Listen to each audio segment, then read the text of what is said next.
My personal background is very much a part of my work. I feel like my work is like one giant self-portrait. It's very biographical.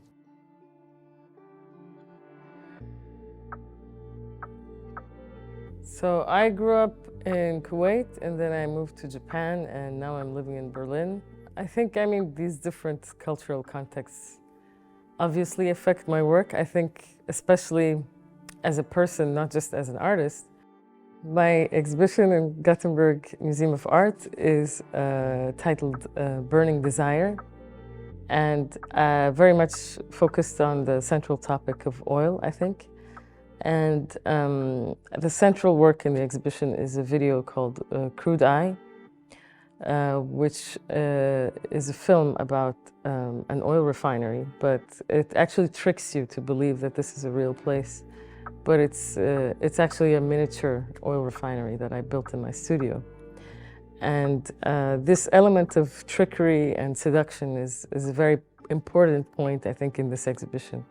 All of the works have this kind of glittering, beautiful surface, but actually hide very difficult, dark subjects behind them.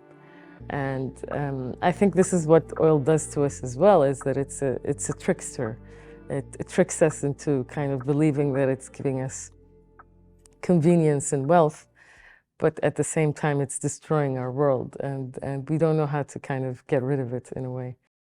A new series of work that was commissioned for this exhibition is called Spectrum 3. It's the work right behind me, and it's a series of oil drills that are kind of one-to-one scale.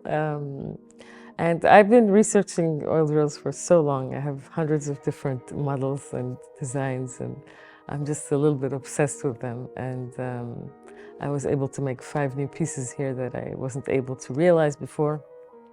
And they're actually made of 3D printed plastic, which is also made of oil.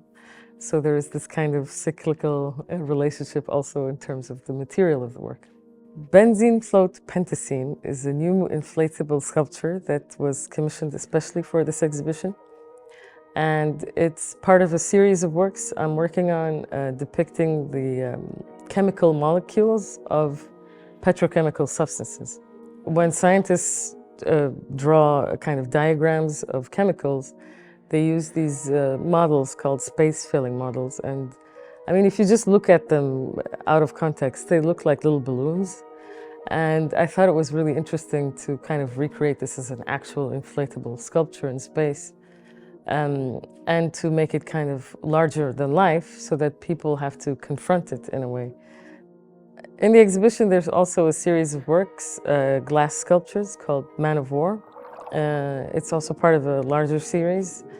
And it's based on this sea creature that is called, actually, the Portuguese man of war. It's a colony of different creatures living together, and above the water they have this chamber that is floating, which provides kind of air for them to breathe. But actually it's also a very poisonous creature, especially to humans. If we touch it, we could die. And I find it really interesting, this kind of dichotomy between the beauty of this creature, but also its power to kind of kill. I find there is beauty in destruction. So for me, it's not this about what's right and wrong, but more about how to create poetry and beauty out of our times that are sometimes disturbing and difficult.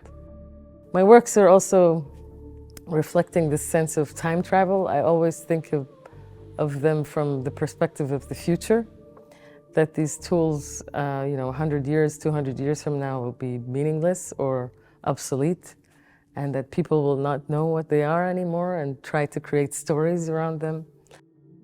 I'm a child of the 80s. I grew up with science fiction. It's kind of like second nature to me. These fantastical worlds and kind of the feeling of wanting to escape from real life. I feel like it's just a part of who I am. I also grew up with cartoons, which are not real. I even thought I was a cartoon at some point. And I feel like also these kind of cartoonish animated worlds inhabit my practice in different ways. I also think of my work as a kind of animation. It's always changing color and form in space. So it's always somehow moving and changing. And yeah, I like to kind of shift between these different subjects. I don't see any kind of, let's say, limitation or boundary between imagination and real life.